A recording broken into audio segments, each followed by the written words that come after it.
ప్రార్థన చేసుకుందాం. దేవుని వాక్యం కొరకై ప్రార్థన. కృపాసత్య సంపూర్ణుడమైన మా ప్రియ పరలోకపు తండ్రి, మీ వందనాలు, స్తుతులు, స్తోత్రాలు చెల్లిస్తున్నాం. ఈ మధ్యాహ్న సమయంలో ఇంతవరకు మీ పరిశుద్ధ మందిరంలో చేరి మిమ్మల్ని స్తుతించి, ఆరాధించి, మహిమపరచి మీ బలలో పాల్గొని మీ జీవవాక్యమును ధ్యానించడానికి మీరిచ్చిన కృపను బట్టి దేవా మిమ్మల్ని స్తుతిస్తున్నాం. కొద్ది నిమిషాలు మీ వాక్యాన్ని ధ్యానించబోతుండగా మీ పరిశుద్ధాత్మ సన్నిధి మా మధ్యలో ఉంచండి, మా అందరితో మాట్లాడండి. నిలబడి నేను బలహీనుడను, మంటి పొరుగునైండగా మరుగుపరచండి. మీ అమూల్యమైన మాటలు మాకు అనుగ్రహించి మమ్మల్ని బలపరిచి స్థిరపరచి మీరే మహిమ పొందుమని యేసు ప్రభు నామమున ప్రార్థించి అడిగి వేడుకొనుచున్నాము తండ్రి, ఆమేన్.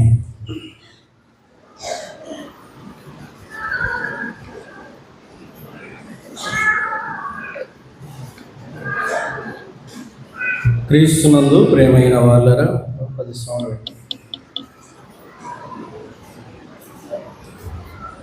ప్రకటన గ్రంథం 20వ అధ్యాయం. పోయిన వారం మొదటి నుండి కొన్ని వచ్చిన భాగాలు మనము ధ్యానం చేశాం. ఈ వారం 11వ వచనం నుండి చివరి వరకున్న వాక్య భాగాన్ని చదువుదాం. ప్రకటన గ్రంథ ధ్యానాలు అంటే యేసు ప్రభు యొక్క రెండవ రాకడ. కాబట్టి జాగ్రత్తగా విందాం, మనస్సు పెట్టి విందాం. పరలోకమును సంపాదించుకొనుట మన జీవిత కార్యములలో అతి శ్రేష్టమైన కార్యం.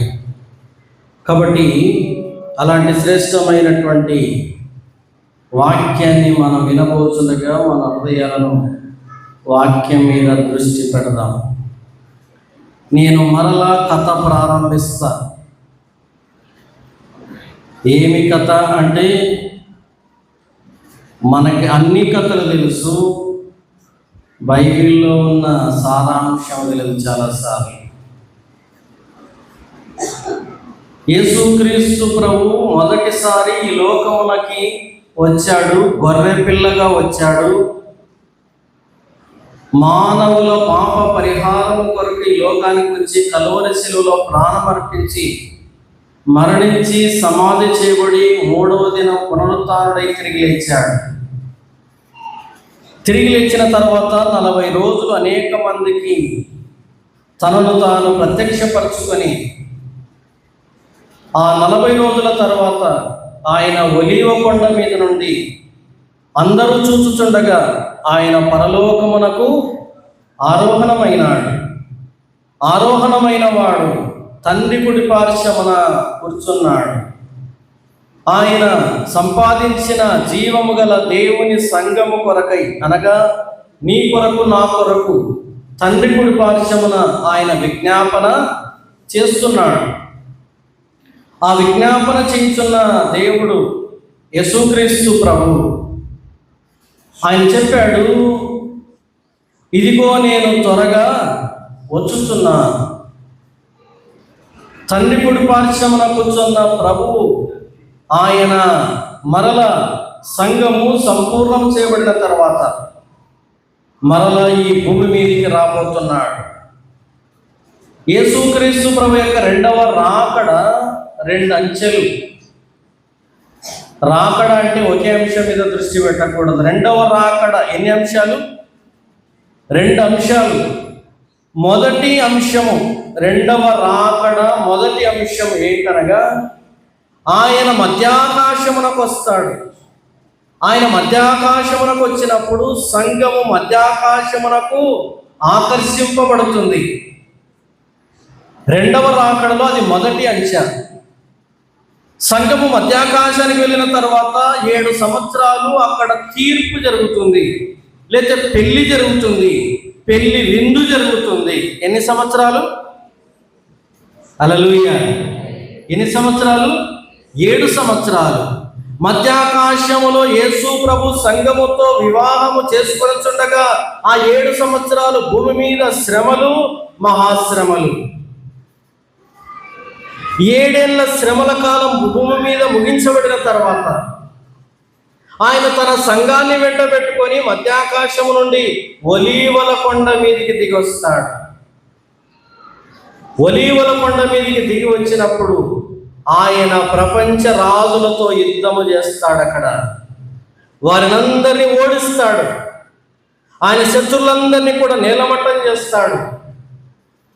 తర్వాత ఆయన క్రీస్తు 1000 ఏళ్ల పరిపాలన భూమి మీద ప్రారంభించబడుతుంది. ఈ విషయాలు మనం జాగ్రత్తగా జ్ఞాపకం ఉంచుకోవాలి. ఎన్ని సంవత్సరాల పాలన? కొంచెం గట్టిగా వలకండి. ఎన్ని సంవత్సరాల పాలన? 1000 సంవత్సరముల పాలన. పిల్లరా, ఒకవేళ మనం ప్రశ్న అడిగితే కూడా చెప్పాలి, యేసుక్రీస్తు ప్రభు భూమి మీద 1000 సంవత్సరాల పరిపాలన ఎందుకు పెట్టాడు అంటే, దేవుని వాక్యంలో చాలా విషయాలు ఉన్నాయి. మనం త్వరగా జ్ఞాపకం చేసుకుందాం. మానవుడు ఈ భూమి మీద పుట్టి 6000 సంవత్సరాలైంది. ఆదాము మొదలుకొని యేసుక్రీస్తు ప్రభు యొక్క 2వ రాకడ వరకు 6000 సంవత్సరాలు. ఈ 6000 సంవత్సరాలు ఈ భూమిని మానవుడే పరిపాలన చేశాడు. ఈ 6000 సంవత్సరాలు ఈ భూమిని ఎవరు పరిపాలించారు? మానవుడే. అనేక రాజ్యాలు, అనేక మంది చక్రవర్తులు ఈ భూమిని 6000 సంవత్సరాలు పరిపాలించారు. ఈ 6000 సంవత్సరాలు మానవుడు పరిపాలిస్తే చివరి ఫలితం ఏంటంటే అన్యాయము, అక్రమము, దుర్మార్గము, కరువులు, అనేకమైనటువంటి పేదరికాలు, అనేకమైన యుద్ధాలు, అనేకమైన పోరాటాలు, అనేకమైనటువంటి ఉగ్రవాద దాడులు, ఒకరిని ఒకరు చంపుకునే పరిస్థితి. మత్తయి సువార్త 24వ అధ్యాయం చెబుతుంది, రాజ్యం మీదికి రాజ్యమును, జనము మీదికి జనమును లేస్తారు అని ప్రభు చెప్పాడు. మానవుని చేతికి దేవుడు రాజ్యం అప్పగిస్తే లోకమంతటిని సర్వనాశనం చేశారు. ఎవరు? మానవుడు. అతని ఆధిపత్యములో ఉన్న సాతానుడు ఈ లోకాన్ని నాశనము చేశాడు. 6000 సంవత్సరాలు అనగా బైబిల్ భాషలో 6 రోజులు అని అర్థం. 6000 సంవత్సరాలు అంటే ఎన్ని రోజులు? 6 రోజులు. దేవుని దృష్టికి 1000 సంవత్సరములు ఒక్క దినముతో సమానం. 6000 సంవత్సరాలు మానవునికి అప్పగిస్తే ఏం చేశారు? నాశనం చేశారు. అప్పుడప్పుడు అంటారు, తల్లిదండ్రులు అంటారు, ఏం చేశారంటే పిల్లలకు ఇల్లు అప్పగించి ఊరికి పోతే తిరిగి వచ్చే లోపల ఇల్లంతా ఏమైంది? నాశనం అయింది. ఏంరా ఒక్క దినం లేకపోతే ఇల్లంతా ఏం చేశారు? పాడు చేసి పెట్టినారు అని తిడతారు. దేవుడు అంటున్నాడు 6000 సంవత్సరాలు దేవుడు మానవునికి అప్పగిస్తే ఈ లోకాన్ని సర్వనాశనము చేశారు. ఒకటి విపరీతమైన అన్యాయము, దుర్మార్గము జరుగుతున్న దినాలలో మనం ఉన్నాం. అందుకే చాలాసార్లు అంటారు, పెద్దలు అంటారు, తల్లిదండ్రులు అంటారు ఒక మాట, దినాలు మంచివి కావు, ఇవి ఎవరిని నమ్మే దినాలు కాదు అని మనమందరం కూడా వింటాం. పిల్లరా, దేవుడు ఈ లోకానికి, ఈ మానవ పరిపాలనకి, సాతాను యొక్క రాజ్యానికి దేవుడు అంతం పలికాడు. అంతం పలికి ఒక మాట, 6 దినాలు దేవుని వాక్యంలో మనం చూస్తే పాత నిబంధన గ్రంథములో 6 దినాలు మీరు పని చేసుకోనండి, 7వ దినం ఏం చేయండి? విశ్రాంతి దినం, అది పరిశుద్ధ దినం. అదేవిధంగా 6 రోజులు 6000 సంవత్సరాలు మానవ పరిపాలనా కాలం, 7వ దినం విశ్రాంతి దినం, 1000 ఏళ్ల పరిపాలన, శాంతి, సంతోషం, సమాధానముతో పరిపాలించబడే 1000 ఏళ్ల పరిపాలన. పిల్లరా, ఈ భూమిని, ఈ ప్రజలను ఎట్లా పరిపాలించాలో, ఎలాగో న్యాయంగా ఉండాలో, ఎలాగో శాంతి సమాధానం ఉండాలో, ఎలాగో యుద్ధములు లేకుండా పరిపాలించాలో 1000 సంవత్సరాలలో యేసు ప్రభు మనకు చూపిస్తాడు. పిల్లరా, జ్ఞాపకం చేసుకుందాం. చాలా విషయాలు ఉన్నాయి. మీరు మనసు పెడితే తప్ప ఈ సంగతులు మనకు అర్థము కావు. జాగ్రత్తగా గమనించండి. ఉదాహరణకి 1000 ఏళ్ల పరిపాలనలో ఆ వాతావరణము చాలా క్రమంగా ఉంటుంది. వాతావరణము సమాధానంగా ఉంటుంది. వాతావరణము అందరికీ మేలు చేసే విధంగా, వాతావరణము ఆరోగ్యాన్ని కలగజేసే విధంగా 1000 ఏళ్ల పరిపాలనలో ఉంటుంది. ఏ తెగులు ఉండదు, ఏ నాశనం ఉండదు, ఏ శాపము ఉండదు. ఒక మాట జ్ఞాపకం చేసుకుందాం. ఏదైనా తోటలో ఆదాము పండు తిన్నాడు. హల్లెలూయా. జాగ్రత్తగా వినాలి, మనసు పెట్టండి. ఏదైనా తోటలో ఆదాము ఏం చేశాడు? పండు తిన్నాడు. పండు తింటే దేవుడు పిలిచాడు, ఆదాము ఎక్కడున్నావు? నేను చెట్టు చాటున ఉన్నా. ఎందుకు చాటునున్నావు? నేను దిగంబరిగా ఉన్నాను, నేను సిగ్గు ఎరిగి ఉన్నాను చెప్పాడు. తినవద్దు అని చెప్పిన పండు తిన్నాడు. ఆయన మాటకు అవిధేయత చూపించాడు, పాపం చేశాడు, మరణం తెచ్చుకున్నాడు, శాపము తెచ్చుకున్నాడు.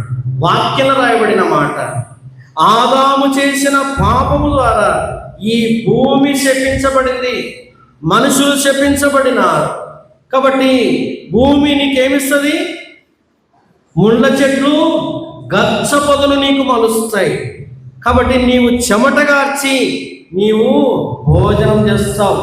నేల శపించబడింది. దేవుని వాక్యం చెబుతుంది. పిల్లరా, 1000 ఏళ్ల పరిపాలనలో ఈ భూమి మీద ఉన్న శాపమంతా తొలగించబడుతుంది. మానవుని మీద ఉన్న శాప పాపములన్నీ కూడా తొలగించబడతాయి సంపూర్ణంగా. అప్పుడు విడుదల కలుగుతుంది. ఒక వచనాన్ని చూద్దాం. పోయిన వారం కూడా చూపించాను అనుకుంటా. మరొకసారి భూమి యొక్క విడుదల ఎలా ఉంటుందో, నీతి పరిపాలన ఎలా ఉంటుందో పౌలు భక్తుడు రోమాపత్రిక 8వ అధ్యాయంలో జ్ఞాపకం చేస్తా ఉన్నాడు. జాగ్రత్తగా చూద్దాం. రోమాపత్రిక 8వ అధ్యాయం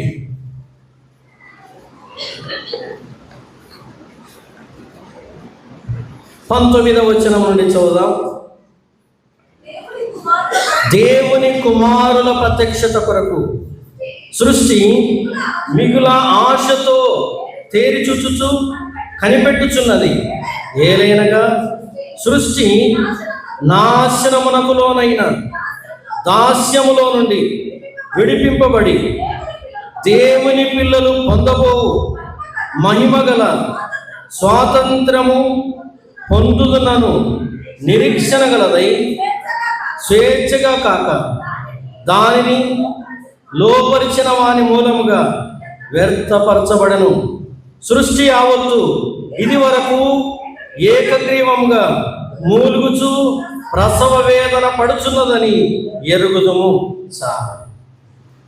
ఈ భూమి మిగుల ఏం పడుతుందంట? ప్రసవ వేదన పడుతుంది. పిల్లలు, ఈ శాపము చేత, ఈ పాపము చేత ఈ భూమి మూలుగుతుంది. యేసు ప్రభు వస్తాడు, 2వ రాకడలో వస్తాడు, 1000 ఏళ్ల పరిపాలన ప్రారంభిస్తాడు. భూమి అంతా సమాధానంతో నింపబడుతుంది, శాపమంతా తొలగించబడుతుంది. అప్పుడు సమృద్ధి అయిన పంటలు పండుతాయి. పోయిన వారం చెప్పాను, చాలా విషయాలు చెప్పాను. శాపమంతా పోతుంది, సమృద్ధి అయిన పంటలు పండుతాయి, సమాధానం ఉంటుంది, యుద్ధములన్నీ మాన్పివేయబడతాయి. ఆ దినమున యుద్ధ సామాగ్రి అంతా కూడా కాల్చడానికి పొయ్యిలో కట్టెల వలె మార్చబడతాయి. కాబట్టి సమృద్ధి అయినటువంటి వాతావరణం దేవుడు అనుగ్రహిస్తాడు. కొన్ని ప్రశ్నలు అడుగుతాను, జాగ్రత్తగా ధ్యాస ఉంటే చెప్పండి. ఇక్కడనే ఈయనే ఉంటే, వాక్యం వింటుంటే నాకు చెప్పండి. యేసు ప్రభు 2వ రాకడలో మధ్యాకాశమునకు వస్తాడు. సంఘం ఎత్తబడింది. ఎత్తబడిన సంఘం యేసు ప్రభుతో పాటు భూమి మీదకి దిగొస్తుంది. అప్పుడు భూమి మీద పాపులు ఉంటారా ఉండరా? చెప్పాలా? ఉంటారా? ఉంటారు. యేసుక్రీస్తు ప్రభుని నమ్మని వారు భూమి మీద ఉంటారు. నమ్మిన వారు ఎత్తబడతారు, నమ్మని వారు 7 ఏళ్ల శ్రమలు అనుభవిస్తారు. వాళ్ళు ఈ భూమి మీదనే ఉంటారు. అప్పుడు పరిశుద్ధులైన వారు కూడా భూమి మీదకి వస్తారు. మనకు మహిమ శరీరం ఉంటుంది, వాళ్ళకు మట్టి శరీరం ఉంటుంది. మట్టి శరీరం గలవారు, మహిమ శరీరం గలవారు కలిసి జీవించే కాలమే 1000 ఏళ్ల పరిపాలనా కాలం. ఇప్పుడు యేసు ప్రభుని నమ్మని వారు భూమి మీద ఉన్నారు. 1000 ఏళ్ల పరిపాలన అంతలో వాళ్ళు ఉంటారు. అప్పుడు అంటారు, ఎంత మంచి పరిపాలన చేస్తున్నాడు ఈయన యేసుక్రీస్తు ప్రభు, ఎంత నీతి పాలన, ఎంత న్యాయ పాలన, ఎంత శాంతి పాలన, ఎంత సమృద్ధి పాలన ఈయన జరిగిస్తున్నాడు అని అంటారు. జాగ్రత్తగా వినండి ప్రియులారా, జాగ్రత్తగా వినండి. ఏమిటి అనగా 1000 ఏళ్ల పరిపాలన కాలంలో 1000 సంవత్సరాల నీతి పరిపాలన అనుభవించిన తర్వాత పాపులు, భక్తిహీనులు, ఒక చిన్న మాట ఉంది, 1000 ఏళ్ల పరిపాలన అయిపోయిన తర్వాత పాతాళంలో బంధించబడిన సాతానుని విడిచిపెడతాడు. ఎవరు? యేసు ప్రభు.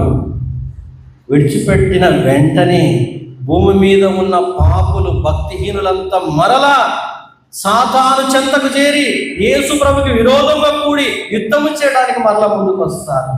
1000 సంవత్సరాలు ఆయన తిండి తిని, ఆయన పరిపాలన అనుభవించి మరలా భక్తిహీనులందరూ సాతానుతో కలిసి ఎవరి మీదకి యుద్ధానికి వస్తారు? యేసు ప్రభు మీదకి యుద్ధానికి వస్తారు. చదువురామా మాట. ప్రకటన గ్రంథం 20వ అధ్యాయం. జాగ్రత్తగా జ్ఞాపకం చేసుకుందాం. ప్రకటన గ్రంథం 20వ అధ్యాయం 7వ వచనం. జాగ్రత్తగా అందరూ కూడా గమనించండి. ప్రకటన గ్రంథం 20వ అధ్యాయం 7వ వచనం. 1000 సంవత్సరములు గడచిన తర్వాత సాతాను తానున్న చెరలో నుండి విడిపింపబడును. భూమి నలుదిశల యందుండు జనములను లెక్కకు సముద్రపు ఇసుక వలె ఉన్న గోగు, మాగోగు అను వారిని మోసపరిచి యుద్ధమునకు పోగు చేయుటకై వాడు బయలుదేరును. వారు భూమి అందంతటా వ్యాపించి పరిశుద్ధుల శిబిరమును, ప్రియమైన పట్టణమును ముట్టడి వేయక పరలోకములో నుండి అగ్ని దిగి వచ్చి వారిని దహించెను. వారిని మోసపరిచిన అపవాది అగ్ని గంధకములు గల గుండములో పడవేయబడను. అచ్చట ఆ క్రూర మృగమును అబద్ధ ప్రవక్తయు ఉన్నారు. వారు యుగ యుగములు రాత్రింబగళ్ళు బాధింపబడతారు. హల్లెలూయా. 1000 సంవత్సరాలు ఆయన పరిపాలన అనుభవించిన తర్వాత మరలా భక్తిహీనులందరూ ఎవరు పక్షం చేరారంట? సాతాను పక్షం. 1000 సంవత్సరాలు పాతాళములో బాధను అనుభవించిన సాతాను మరల విడిపించబడిన తర్వాత మరలా ఆయనకు విరోధంగా పాపము చేసి భక్తిహీనులు ఎప్పటికీ మారు మనసు పొందరు. భక్తిహీనులైన వారికి ఎన్ని అవకాశాలు ఇచ్చిన వాళ్ళు మారు మనసు పొందరు. ఈ మధ్యాహ్న సమయంలో దేవుని వాక్యాన్ని వింటుండగా జాగ్రత్తగా ఒక విషయాన్ని పరిపాలన చేద్దాం, ఒక విషయాన్ని పరిశీలన చేద్దాం. దేవుడు అనేక అవకాశాలు నీకు ఇచ్చిన నువ్వు మారు మనసు పొందడం లేదా? ఆ తర్వాత ఇంకా టైం ఉందిలే, మారు మనసు పొందడంలే, అప్పుడు సంపూర్ణంగా మారుదాములే అని నీవు అనుకుంటూ ఉంటే వాక్యం చెబుతుంది, భక్తిహీనులు కానీ, అపవాది కానీ, అబద్ధ ప్రవక్త కానీ, క్రీస్తు విరోధ కానీ వారికి ఎన్ని అవకాశములు ఇచ్చినప్పటికీ వారు ఎంత మాత్రము మారు మనసు పొందేవారు కాదు. నీవు కూడా అలాగ వాయిదాలు వేస్తున్నావేమో, ఇంకా తర్వాత పొందుదాం, ఇంకా మారు మనసు పొందుదాం, ఇంకా సమయం ఉంది నువ్వు అనుకుంటూ ఉంటే సాతానుడు నిన్ను మోసగిస్తాడు. భక్తిహీనులు మోసగించినట్టుగా నిన్ను కూడా మోసగించే అవకాశం ఉంది. చాలా మంది అనుకుంటాం తర్వాత వెళ్దాంలే చర్చికి, తర్వాత మారు మనసు పొందుదాంలే, తర్వాత భక్తి చేద్దాంలే, ఇంకా చాలా టైం ఉందిలే అని నీవు అనుకుంటూ ఉంటే దేవుని వాక్యం చెబుతుంది అది వాత వేయబడిన మనసాక్షి. వాళ్ళు ఎంత మాత్రము మార్పు చెందరు. 1000 ఏళ్ల పరిపాలనలో ఉన్న భక్తిహీనులు, అపవాది, సాతానుడు అనేకులు మరలా రక్షకుడైన దేవునికి, సృష్టికర్త అయిన దేవునికి, యేసుక్రీస్తు ప్రభుకి విరోధంగా 1000 ఏళ్ల పరిపాలనలో కూడా పాపం చేసి ఆయన చేత అగ్ని చేత దహించబడి శాశ్వతముగా యుగ యుగములు మండి అగ్నిగుండములోకి పడద్రోయబడిన పిల్లల జ్ఞాపకం చేసుకుందాం. సాతానుడు, తర్వాత అబద్ధ ప్రవక్త, క్రీస్తు విరోధి సాతానుని అగ్నిగుండంలోనికి దేవుడు వేశాడు. ఇప్పుడు ఎవరు మిగిలినారు? అన్ని విషయాలు బాగా గుర్తుంటాయి, వాక్యమే గుర్తుండదు మనకి. భూమి మీద ఆయనకు వ్యతిరేకంగా తిరిగినటువంటి భక్తిహీనులు, ఆదాము మొదలుకొని యేసుక్రీస్తు ప్రభు రెండవ రాకడ 1000 ఏళ్ల పరిపాలన చివరి దినం వరకు పుట్టిన పాపాత్ములందరూ ఎక్కడుంటారో తెలుసా? ఇప్పుడు మనం వాక్యం ప్రారంభం చేద్దాం. ఇప్పుడు ఈరోజు వాక్యం ఏంటంటే 11వ అధ్యాయం, ధవల సింహాసనము తీర్పు. 1000 ఏళ్ల పరిపాలన తర్వాత దేవుడు ఈ లోకములో ఉన్న పాపులందరికీ తీర్పు తీరుస్తాడు. పరిశుద్ధులకి కాదు. పరిశుద్ధులకి ఎప్పుడు తీర్పు తీర్చాడు ఆయన? మధ్యాకాశంలో సంఘం ఎత్తబడిన తర్వాత విశ్వాసులకి తీర్పు తీర్చబడింది. పాపుల తీర్పు ఎప్పుడంటే 1000 ఏళ్ల పరిపాలన తర్వాత. ఆ తీర్పుని ఏమంటారంటే ధవల సింహాసనము తీర్పు అంటారు. దీన్ని పాపుల తీర్పు అంటారు. ఈ పాపుల తీర్పు, ఈ ధవల సింహాసనం తీర్పు ఎట్లుంటుందో చూసుకొని మనం ముగించుకుందాం. 11వ వచనం. మరియు ధవలమైన మహాసింహాసనము దాని యందు ఆసీనుడై ఉన్న ఒకరిని చూచితిరి. భూమి ఆకాశములు ఆయన సముఖం నుండి కాలిపోయెను, వాటికి నిలువ చోటు కనబడకపోయెను. చాలు, జాగ్రత్తగా గమనిస్తాం. 1000 ఏళ్ల పరిపాలన తర్వాత పాపులకు తీర్చే తీర్పు ధవల సింహాసనము తీర్పు. ఒక పాపిని పాతాళంలో, ఒక పాపిని నరకంలో వేస్తే అతడు దేవునికి విరోధంగా మాట్లాడతాడు. ఒక మాట బాగా వినాలి. ఒక పాపిని నరకంలో వేస్తే దేవుని అంటాడు, ప్రశ్నిస్తాడు ఒక మాట. ఏమని ప్రశ్నిస్తాడో తెలుసా? నీవు నన్ను ఏ కారణం చేత నరకంలో వేశావు నాకు చెప్పు అంటాడా? ఏం పలకరు. ఒక పాపిని నరకములో వేస్తే అతడు ప్రశ్నిస్తాడు దేవుణ్ణి, నన్ను ఏ కారణం చేత ఈ నిత్య నరకాగ్ని గుండములో పడవేశావు దేవా చెప్పు అని ప్రశ్న అడుగుతాడు. కాబట్టి దేవుడు ఏం చేశాడో తెలుసా? ప్రతిదానికి న్యాయం ఉండాలి, ప్రతిదానికి న్యాయం ఉండాలి. నేను నరకములు వేస్తే నన్ను ప్రశ్న అడుగుతున్నావు. నీకు తీర్పు తీర్చిన తర్వాత నిన్ను నరకములేయడం న్యాయమా, నిన్ను నరకములేయడం అన్యాయమా అని తేలిన తర్వాత నిన్ను నరకములేస్తా. ముందు నా ధవల సింహాసనం ఎదుట నిలబడు, అప్పుడు నేను నీకు న్యాయమైన తీర్పు తీరుస్తా. దాన్ని ధవల సింహాసనం తీర్పు. మొదటి మాట పిల్లరా, ధవల సింహాసనము తీర్పుని తప్పించుకొనగలిగిన శక్తిమంతుడు ఈ భూమి మీద ఎవరు లేరు అనే విషయాన్ని జ్ఞాపకం ఉంచుకోవాలి. ఉదాహరణకి నీ చెయ్యి మీద ఇట్లా రుద్దుతే ఏమొస్తుంది? మట్టి రేణు వస్తుంది. దేవుడు ఏమంటున్నాడో తెలుసా? నీ శరీరములో ఉన్న చిన్న మట్టి కణమును కూడా విడిచిపెట్టకుండా నేను ధవల సింహాసనం ఎదుట నిలబెడతా. నువ్వు సమాధిలో ఉన్న మట్టికి మట్టి అయిపోయిన ఒక మట్టి రేణువు నీ శరీరంలో నుండి తప్పిపోకుండా నిన్ను తీసుకొని ధవల సింహాసనం ముందు నిలబెడతా. నీ చేసిన ప్రతి పాపమును తీసుకొని వచ్చి ధవల సింహాసనం ముందు నిలబెట్టి నిన్ను లెక్కడుగుతాను అంటున్నాడు. ఉదాహరణకి ఒక వ్యక్తి దొంగతనం చేసి, పెద్ద దొంగతనం చేసి, బ్యాంకు దోపిడీ చేసి, ఒక ఇంటి మీద, ఒక అటక మీద దాచిపెట్టుకున్నాడంట. పోలీసులంతా తిరుగుతున్నారు, ఎక్కడున్నాడని. ఎంత తిరిగినా కనిపించడాలే. పగలంతా అటక మీద దాచిపెట్టుకొని ఉంటాడు. రాత్రి అయితేనే కిందికి దిగి వచ్చి ఎక్కడ అన్నం దొరికితే తిని మళ్ళీ పైకి ఎక్కి అక్కడనే ఉంటాడు. అట్లా 1 నెల రోజులు గడిచింది. అయినా తప్పించుకుంటాడా? అనుకోకుండా అటక మీద ఉన్నాడు, కింద జనాలందరూ తిరుగుతూనే ఉన్నారు. అది ఏం జరిగిందో ఏమో, తగ్గాడు. ఎవరు ఇక్కడ తగ్గుతున్నారు?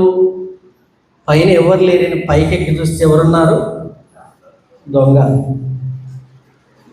ఏ దొంగతనం చేసిన వాడు, ఏ పాపం చేసిన వాడు ఎన్నటికి తప్పించుకోలేడు. దొరికాడు, పట్టుకొని లోపల వేశారు. దేవుడు ఏమంటున్నాడంటే, నా ధవల సింహాసనం ఎదుట నుండి ఏ పాపి కూడా తప్పించుకోలేడు. మొదట పిల్లరా, ఈ సమయంలో దేవుని వాక్యంలో నుండి జ్ఞాపకం చేసుకుంటే, మొదటి మాట దాని పేరేం పేరంటే మహాధవల సింహాసనం. 11వ వచనం ఒకసారి చదువుదాం. మహాసింహాసనం, దేవుడు కూర్చునే సింహాసనం. ఏ సింహాసనం అంట? దగదగ మెరిసిపోయే సింహాసనం. అది పరిశుద్ధమైనటువంటి సింహాసనం. ఆ సింహాసనంలో నుండి వచ్చేటువంటి తీర్పు చాలా సత్యమైనది. ఉదాహరణకి మనం చాలాసార్లు జ్ఞాపకం చేసుకుంటాం, న్యాయస్థానాలు ఎన్ని ఉంటాయంటే జిల్లా కోర్టు ఉంటుంది, రెండవది ఏముంటుంది? హైకోర్టు ఉంటుంది, మూడవది ఏముంటుంది? మీకు తెలుసు, చెప్పరు చాలాసార్లు. మూడవది ఏముంటుంది? సుప్రీంకోర్టు. జిల్లా కోర్టులో న్యాయం జరగకపోతే హైకోర్టుకి, హైకోర్టులో న్యాయం జరగకపోతే సుప్రీంకోర్టుకి, సుప్రీంకోర్టులో న్యాయం జరగకపోతే ఎక్కడికి పోనీకి వీలు లేదు. ఇది సుప్రీంకోర్టు కంటే మించిన కోర్టు. ఇది విశ్వ సింహాసనం, విశ్వ న్యాయపీఠం. దీన్ని మహాధవల సింహాసనం అని దేవుని వాక్యము తెలియజేస్తూ ఉంది. కాబట్టి ఇదెంతో పరిశుద్ధమైనదని, పక్షపాతము లేకుండా, అన్యాయం లేకుండా, అది సత్యమైన తీర్పు చెప్పే సింహాసనం, ధవల సింహాసనం అనే విషయాన్ని నేను గుర్తు చేస్తున్నాను. ఇంకొక ప్రశ్న అడుగుతున్నా, జాగ్రత్తగా సమాధానం చెప్పండి.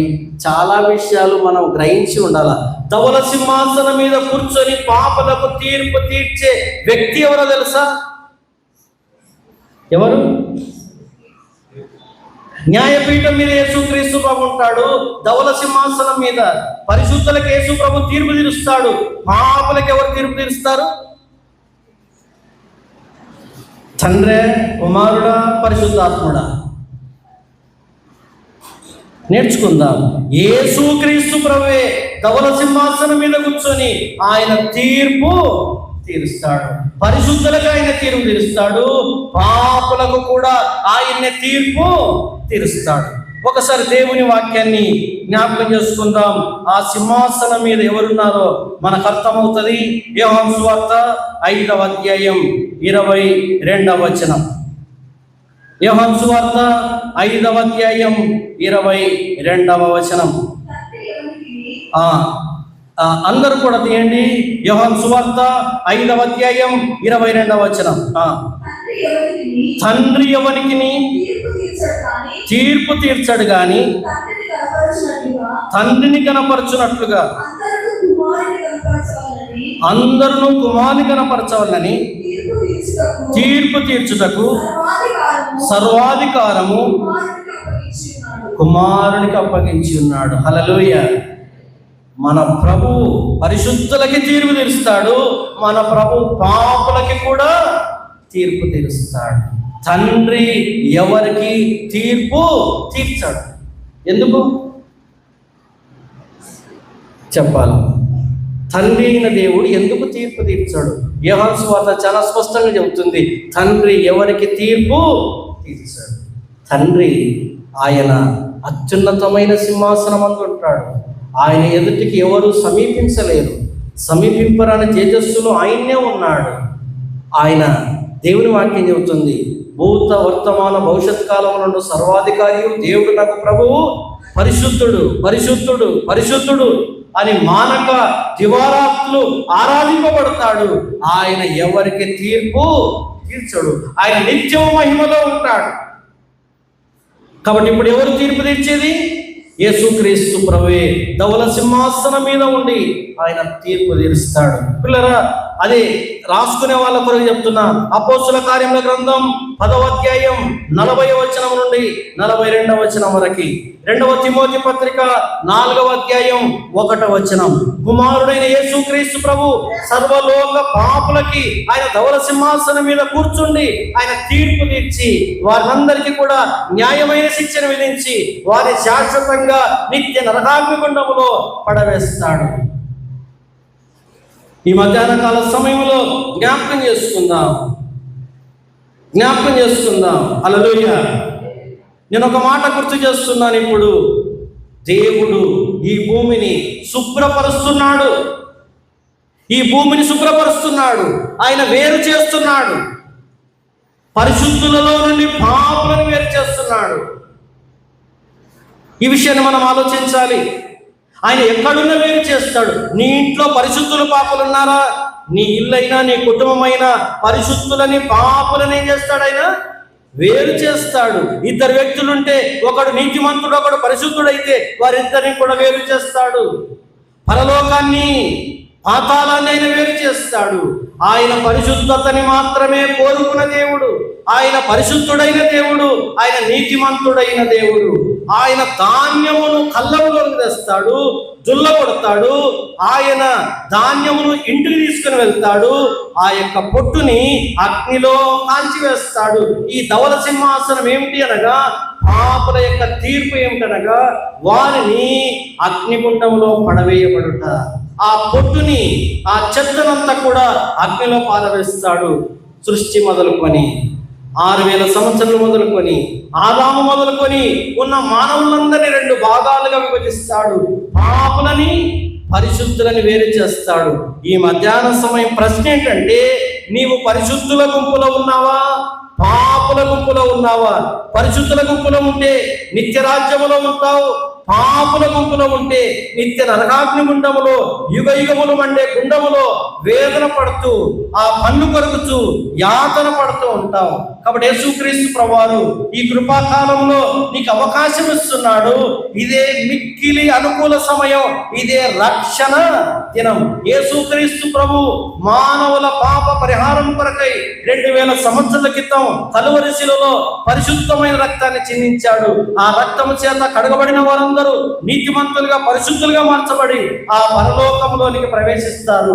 ఈ మధ్యాహ్నం ఆ ప్రభుని హృదయంలోకి ఆహ్వానిస్తే రక్షింపబడి ఆ పరలోకములో నీవు ఉంటావు. ఇంత గొప్ప అవకాశం, ఇంత గొప్ప రక్షణ నిర్లక్ష్యం చేస్తే ఆ భయంకరమైన నరకాన్ని నువ్వు ఎలాగూ తప్పించుకుంటావు. పిల్లరా, చాలా సింపుల్గా, చాలా నిశ్శబ్దంగా, చాలా నిమ్మలంగా ఒక మాట అంటావు. మా ఆయన చర్చికి రాడండి. ఏమంట? మా ఆయన చర్చికి రాడండి, మా పిల్లలు కూడా చర్చికి రారండి. ఈ మాట పలకడానికి ఏముండాలి మనకి? నేను పలకనా మాట?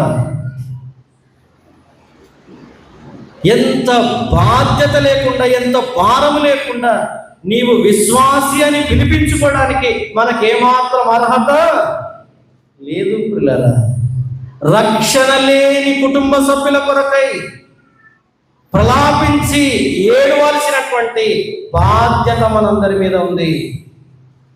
ఎందుకనగా దేవుని వాక్యం చెబుతుంది, యుగ యుగములు మండే కుండములో పాపులు కాలుతూ ఉంటారు. అలాంటి యుగ యుగములు మండే ఆ గుండములో, ఆ నరకములోనికి నీ భర్తని, నీ పిల్లల్ని, నీ కుటుంబాన్ని పంపిస్తావా? నీకు బాధ్యత లేదా? భారం లేదా? మంట లేదా? ఒకసారి జ్ఞాపకం చేసుకుందాం. ఎంత బాధ్యత నాకుంది, ఎంత భారం నాకుంది. ఆయన అంటున్నాడు, ఏ ఆత్మ నా సింహాసనం ఎదుట నుండి తప్పించుకోలేడు ఎంత మాత్రము. ప్రతివాడు నా ధవల సింహాసనం ఎదుట తీర్పు పొందాలి, లెక్క అప్పగించాలి అని దేవుడు అంటున్నాడు. దేవుని కన్ను కప్పేవాడెవడు లేడు. మనుషుడు ఏమి విత్తుతాడో అదే పంటని కోస్తాడు. ఆ ధవల సింహాసనము మీద న్యాయాధిపతి అయిన యేసుక్రీస్తు ప్రభు, ఆయన న్యాయాధిపతిగా తీర్పు తీరుస్తాడు. జాగ్రత్త, సమయం లేదు. దేవుడు అవకాశం ఇచ్చినప్పుడే, కృప ఇచ్చినప్పుడే, సమయం ఇచ్చినప్పుడే నీ కుటుంబ సభ్యుల మారు మనసు కొరకు నీవు ఏం చేయాలి? ప్రార్థన చేయాలి, ప్రయాసపడాలి. ఈ లోక ఆశలు పొందడం కోసం లేవు. నీవు పరలోకముల ఉండుట కొరకు సృష్టించబడ్డావు. దేవుని మహిమ కొరకు నీవు సృష్టించబడ్డావు. కాబట్టి నీ కుటుంబం అంతటిని రక్షణలోనికి నడిపించుకునే బాధ్యత నీ మీద మోపబడి ఉంది. ఒకవేళ నీకు భారం లేదు అంటే నేనేమని పిలవాలా? చెప్పండి. నీకు భారం లేదంటే ఏమని పిలవాలా? పౌలు అన్నాడు ఒక మాట, భారము కలిగిన దైవజనుడు ఒక మాట అన్నాడు, నా ప్రజలు, నా రక్త సంబంధికులు ఇంకా రక్షణ పొందలేదు. మరి నేనేం చేయాలా? ఒకసారి చదువు ఏమన్నాడు పౌలు భక్తుడు. రోమీలకు రాసిన పత్రిక, అపోస్తలుడైన పౌలు ఆ రోమీలకు రాసిన పత్రిక 13వ అధ్యాయం అనుకుంటా, చూడండి ఒకసారి. నా రక్త సంబంధికులైన సహోదరుల కొరకై అనే మాట పలుకుతాడు.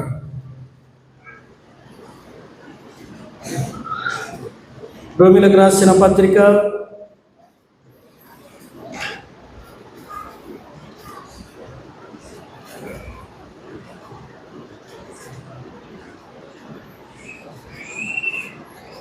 13వ వచనం నుండి చదువుదాం. 14వ అధ్యాయం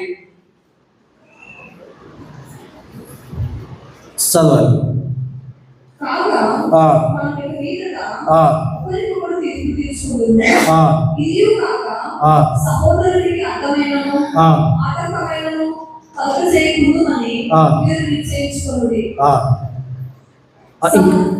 ఇంకొక మాట చూస్తాము. ఆ తర్వాత జ్ఞాపకం చేస్తున్న పౌలు భక్తుడు అంటున్నాడు, నా రక్త సంబంధికులైన సహోదరుల రక్షణ నిమిత్తమై నేను శాపగ్రస్తుడనై ఉండకూడదును అని పౌలు భక్తుడు జ్ఞాపకం చేస్తా ఉన్నాడు. కాబట్టి పిల్లరా, ఈ సమయంలో ధవల సింహాసనం మీద ప్రభు ఆసీనుడిగా ఉండి ఆయన తీర్పు తీరుస్తాడు. తర్వాత ధవల సింహాసనం మీద ఉండే ప్రభు యొక్క స్వభావాన్ని చూద్దాం. ఇప్పుడు ఆ దేవుని వాక్యంలో జ్ఞాపకం చేసుకుంటే దానియేలు గ్రంథం 7వ అధ్యాయం 9వ వచనం. దానియేలు గ్రంథం 7వ అధ్యాయం 9వ వచనం. సింహాసనం మీద ఉన్న ప్రభు యొక్క స్వభావం. సింహాసనంలో ఇట చూచి తిని మహావృద్ధుడొకడు కూర్చుండెను.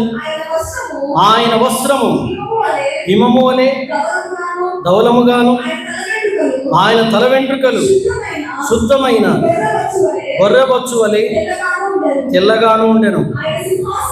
ఆయన సింహాసనము అగ్ని జ్వాలల వలె మండుచుండెను. దాని చక్రములు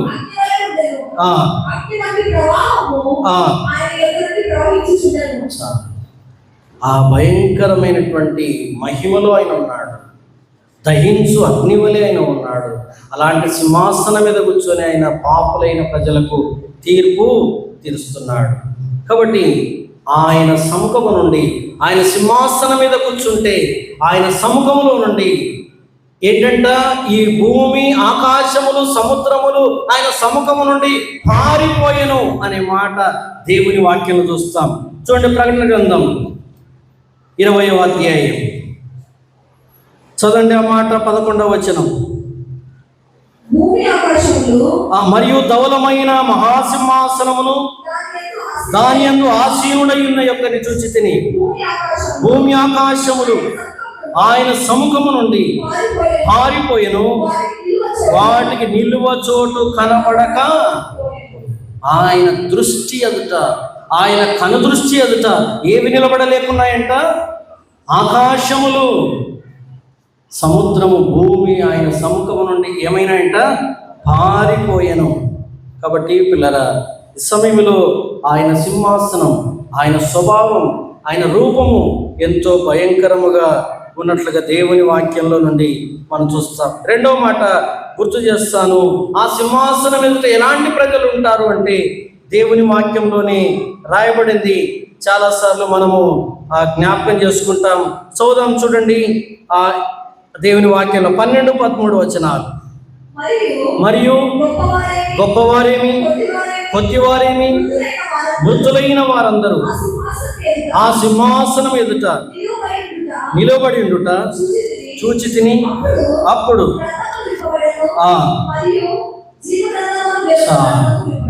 చాలు. ఆ సింహాసనం ఎదుట ఎవరున్నారు అంటే గొప్పవారేమి కొద్దివారేమి మృతులైన వారందరూ ఆ సింహాసనం ఎదుట ఉన్నారు. భూమి పుట్టినది మొదలుకొని చివరి మనిషిని వరకు పాపములు చేయించిన ప్రతి మనిషి ఆ సింహాసనం ఎదుట నిలబడ్డారు. ప్రధానమంత్రులు మొదలుకొని, రాజులు మొదలుకొని, చక్రవర్తులు మొదలుకొని, సామాన్యులు మొదలుకొని, పేదవారు మొదలుకొని అందరూ కూడా ఆ సింహాసనం ఎదుట నిలబడి ఉన్నారు. మన బంధువులు ఏమైనా ఉన్నారా అక్కడ? ఆ పాపుల తీర్పులో బంధువులు ఉన్నారా? ఇంకా మంచి లిస్టు చూడాలంటే ఎవరుంటారో తెలుసు అక్కడ? ఎఫెసీ పత్రిక 2వ అధ్యాయం 1వ వచనంలో తీయద్దు, మనకు తెలుసు, మీరు మీ అపరాధముల చేతను పాపముల చేతను చచ్చిన వారందరూ కూడా ఎక్కడున్నారు? ఆత్మీయంగా చచ్చిన వారు, పాపాలలో చనిపోయిన వారు అందరూ ఆ ధవల సింహాసనం ఎదుట నిలబడినట్లుగా దేవుని వాక్యంలో చూస్తాం. ఒకవేళ లిస్టు చూస్తే చదువుతూ ఉంటాను, మీరు చూడండి.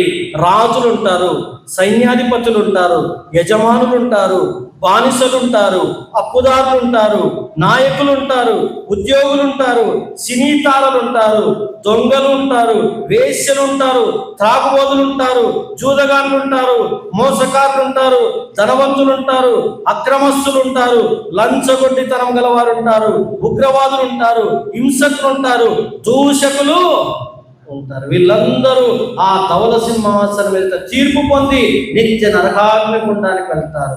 ఈ లిస్టులో మనం ఉన్నామా?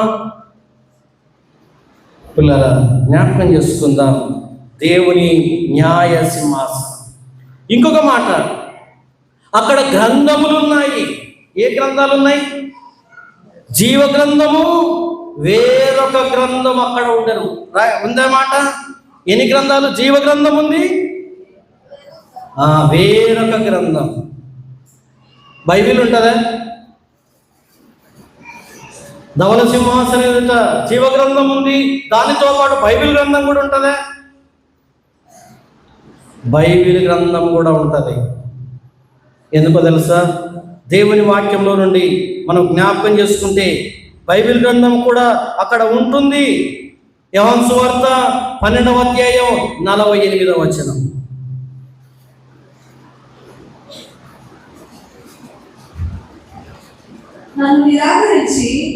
యోహాను సువార్త 12వ అధ్యాయం 48వ వచనం. తన్ను నిరాకరించి నా మాటలు అంగీకరింపని వానికి తీర్పు తీర్చువాడొకడు కలడు. నా మాటలు తృణీకరించి మారు మనసు పొందని వాడు తీర్పులో ఉంటాడు. చాలా మంది అంటారు, దేవుడు బైబిల్లో ఒక వాక్యం చదువుతుంటే ఆ వాక్యం నాకు తాకింది, కానీ నేను మారు మనసు పొందలే. కాబట్టి బైబిల్ గ్రంథం కూడా అక్కడ ఉంటుంది. ఈ వాక్యం నీతో మాట్లాడింది కదా, నీవెందుకు మారు మనసు పొందలే? పిల్లరా, ఎన్నోసార్లు వాక్యం మనల్ని ఏం చేస్తుంది? కూర్చుతుంది, కోస్తుంది, కీళ్లను, ఎముకలను, మూలుగులను విభజించినంత మట్టుకు ఏం చేస్తుందంట? అది దూరుతుంది. బైబిల్ గ్రంథంలో ఒక మంచి మాట రాయబడింది పిల్లరా. 4 రకాలైన మనుషులు సంఘములో ఉంటారు. 4 రకాలైన మనుషులు సంఘములో ఉంటారు. మొదటి మాట, మొన్న కూడా చెప్పిన ఈ మాట, దైవ భయం కలిగిన వారు ఉంటారు. రెండవ మాట, దైవ భక్తి గల వారు ఉంటారు. మూడవ మాట దైవ బాధ్యత గల వారు ఉంటారు. నాలుగవ మాట దైవ బలము కలిగిన వారు ఉంటారు. ఐదవది భ్రష్ట మనసు కలిగిన వారు కూడా ఉంటారు. 4 శ్రేష్టమైనవి, ఐదవదే ప్రమాదకరమైంది. దైవ భయం ఉంది, దైవ భక్తి ఉంది, దైవ బాధ్యత ఉంది, దైవ బలం ఉంది, తర్వాత భ్రష్ట మనసు కూడా ఉంది. భ్రష్ట మనసు అనగా అర్థం ఏంటంటే ఎంత వాక్యం విన్నా మారు మనసు పొందని హృదయమే భ్రష్ట హృదయం. పౌలు అంటున్నాడు, దేవుడు అంటున్నాడు, వారిని నేను భ్రష్ట మనసుకు అప్పగించి తిని, నేను అపవాదికి వారిని అప్పగించి తిని. వారు ఎంత వాక్యం విన్నా మార్పు చెందరు. కాబట్టి ధవల సింహాసనం ఎదుట గ్రంథములు ఉన్నాయి. జీవ గ్రంథం ఉంది, వేరొక గ్రంథములు అక్కడ విప్పబడినాయి. దేవుడు సూటిగనితో ఫలాని వాక్యం ఫలాని గ్రంథముల నుంచి మాట్లాడుతూ ఉంటే, తాకుతూ ఉంటే కూడా దులిపేసి తుడిపేసి నీ వెళ్ళిపోతే అదే వాక్యాన్ని అక్కడ చూపిస్తాడు. ఈ వాక్యం నీతో మాట్లాడలేదా? ఎందుకు ఆ వాక్యాన్ని నువ్వు విడిచిపెట్టావు, తృణీకరించావు? అదే మాట ఇప్పుడు చదివాం మనం. మరొకసారి చదువుదాం ఆ వచనాన్ని. మరొకసారి ఆ వచనం చదువుదాం. యోహాను సువార్త 12వ అధ్యాయం 48వ వచనం. వారు నిరాకరించి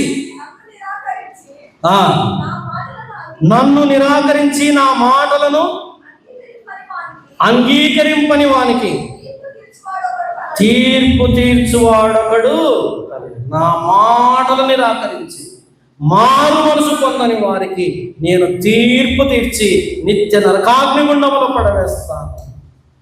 దేవుని వాక్యముల నుండి 66 గ్రంథాలలో నుండి ఎన్ని వాక్యాలు, ఎన్ని వచనాలు నిన్ను తాకాయో, అయినా ఏ మాటకి, ఏ వాక్యానికి, ఏ వచనానికి లోబడక మారు మనసు పొందక ఉంటే ఎంత ప్రమాదంలో ఉన్నామో ఒకసారి జ్ఞాపకము పిల్లరా. ఆ సింహాసనం ఎదుట గ్రంథములు ఉన్నాయి. జీవ గ్రంథము, మరొక గ్రంథము. జీవ గ్రంథములు ఏముందో తెలుసా? లూకా సువార్త 10వ అధ్యాయం 20వ వచనం. చివరిగా ముగించుకుందాం.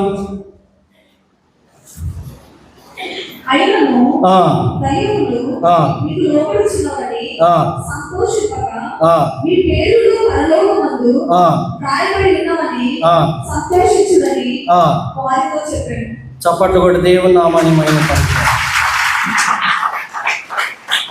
మనందరి పేర్లు పరలోకములో ఉన్న జీవ గ్రంథములో మన పేర్లు లిఖించబడి ఉన్నాయి. హల్లెలూయా.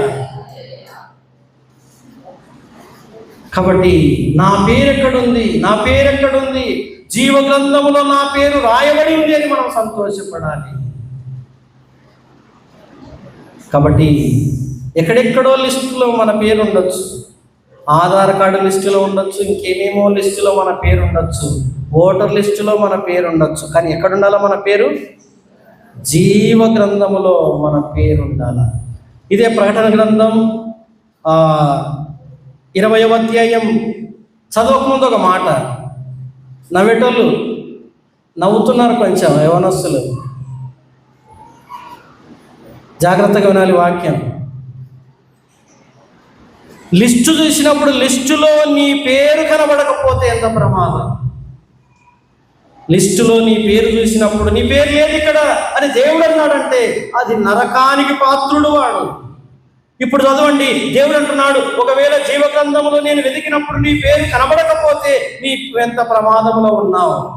ప్రకటన గ్రంథం 20వ అధ్యాయం 13వ వచనం. ప్రకటన గ్రంథం 20వ అధ్యాయం 15వ వచనం. ఎవని పేరైనను జీవ గ్రంథమందు వ్రాయబడినట్టు కనబడని ఎడల వాడు అగ్నిగుండములో పడవేయబడును.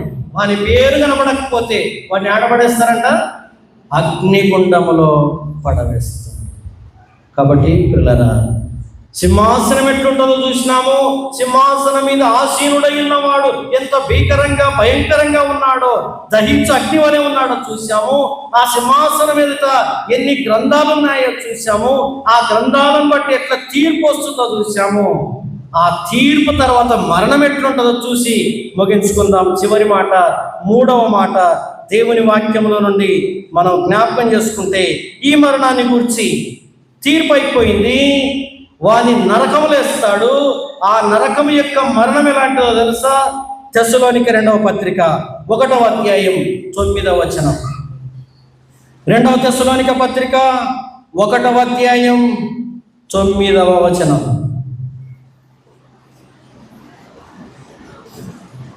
ఆ దినమున అందరూ కూడా తీయాలి. 2వ తెస్సలోనిక 1వ అధ్యాయం 9వ వచనం. ఆ దినమున తన పరిశుద్ధుల యందు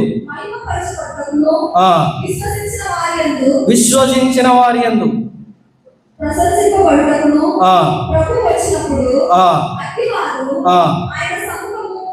ఆయన సముఖము నుండి ఆయన ప్రభావమందలి మహిమ నుండి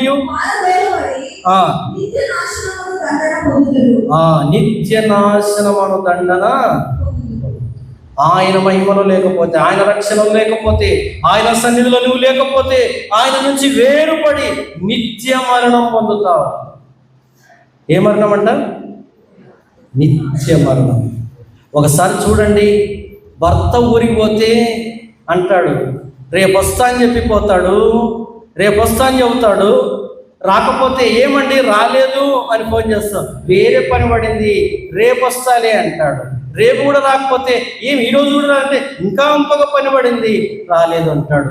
కానీ ఊరికి పోతే వస్తాడేమో, నరకానికి పోతే మరలా ఎన్నటికీ రాడు. ఆయన ముఖమును ఎన్నటికి చూడలేవు.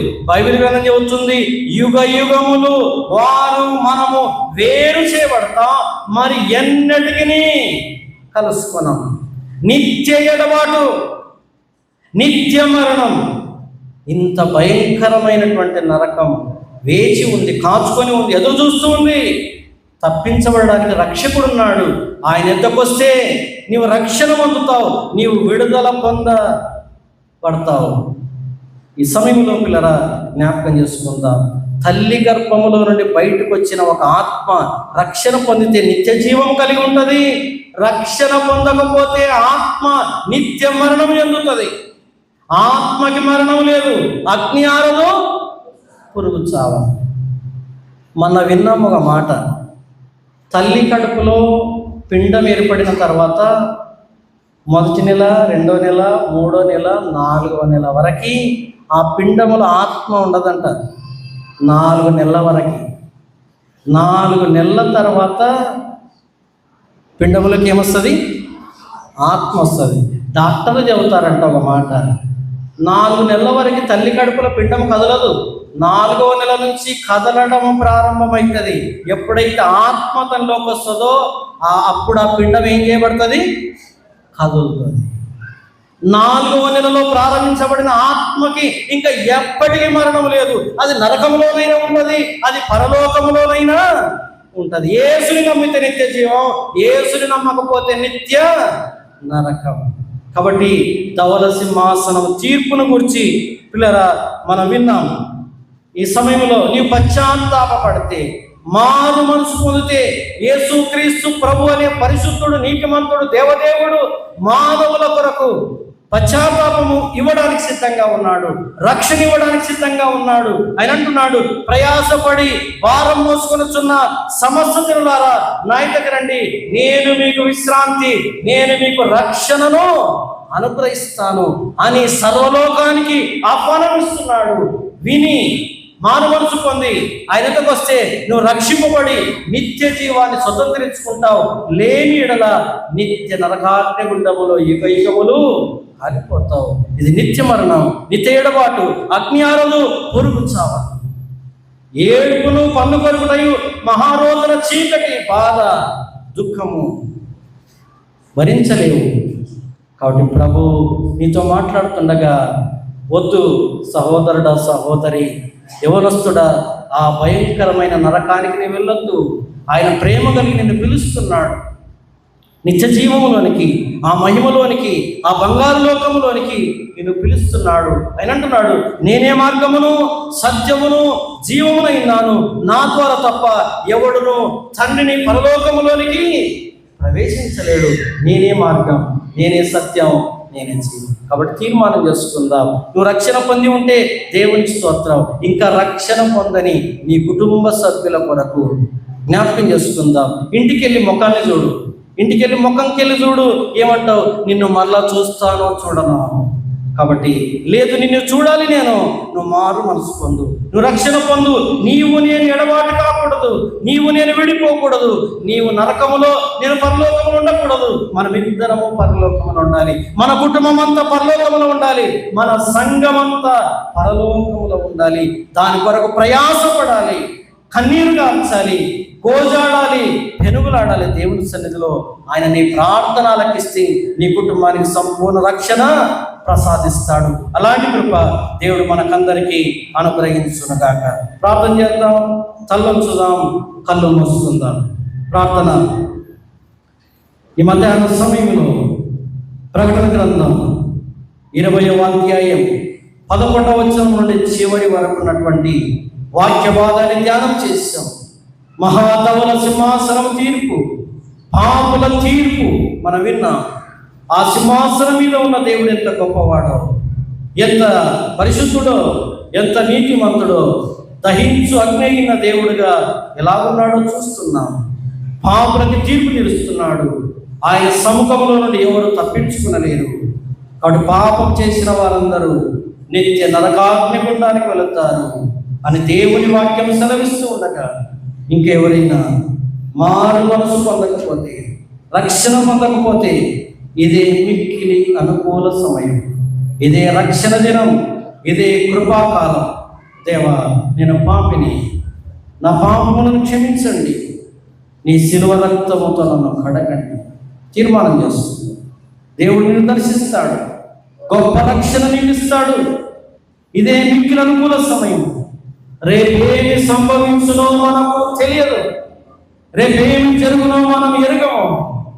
క్షేమంగా ఉన్నప్పుడే, సజీవంగా ఉన్నప్పుడే, ఆరోగ్యంగా ఉన్నప్పుడే, మరణము రాకముందే నీ సృష్టికర్తను స్మరణ తెచ్చుకో. నీ పాపములకు క్రీస్తు రక్తం చేత కడగబడు, పరిశుద్ధునిగా, నీతిమంతునిగా మార్చబడు. కృపాసత్య సంపూర్ణమైన మా ప్రియ పరలోకపు తండ్రి, మీ వందనాలు, స్తుతులు, స్తోత్రాలు చెల్లిస్తున్నాం. ఈ మధ్యాహ్న సమయంలో ప్రకటన గ్రంథ ధ్యానాలలో 20వ అధ్యాయం ధవల సింహాసనం తీర్పుని ధ్యానం చేయడానికి మీరిచ్చిన కృపను బట్టి దేవా మిమ్మల్ని స్తుతిస్తున్నాం. పాపుల తీర్పు ఎంత భయంకరంగా ఉంటుందో, అది ఎంత నాశనకరమైనదో మీరు జ్ఞాపకం చేశారు. దేవవాక్యం విన్న ప్రతి బిడ్డను మీరు దర్శించండి. నరకాన్ని, పాతాలను తప్పించుకొని నిత్య జీవంలోకి ప్రవేశించకు ప్రతి బిడ్డను మీరు దయచేయండి. యంత్ర శబ్దం ద్వారా వాక్యం విన్న ప్రతి బిడ్డను మీరు దర్శించండి. ప్రతి బిడ్డకు మీ రక్షణ కార్యాన్ని జరిగించండి. వారి హృదయాలను మీ పరిశుద్ధాత్మ కార్యాన్ని జరిగించి నిత్య జీవాన్ని స్వతంత్రించుకునే కృపను ప్రతి బిడ్డకు అనుగ్రహించి విత్తబడిన వాక్యాన్ని ప్రతి హృదయంలో నిరంతరంగా ఫలింపజేసి సమస్త మహిమ, ఘనత, ప్రభావాలు మీరే పొందుతున్నామని యేసు ప్రభువారి ఉన్నతమైన నామమున ప్రార్థించి అడిగి వేడుకొనుచున్నాము తండ్రి. ఆమేన్.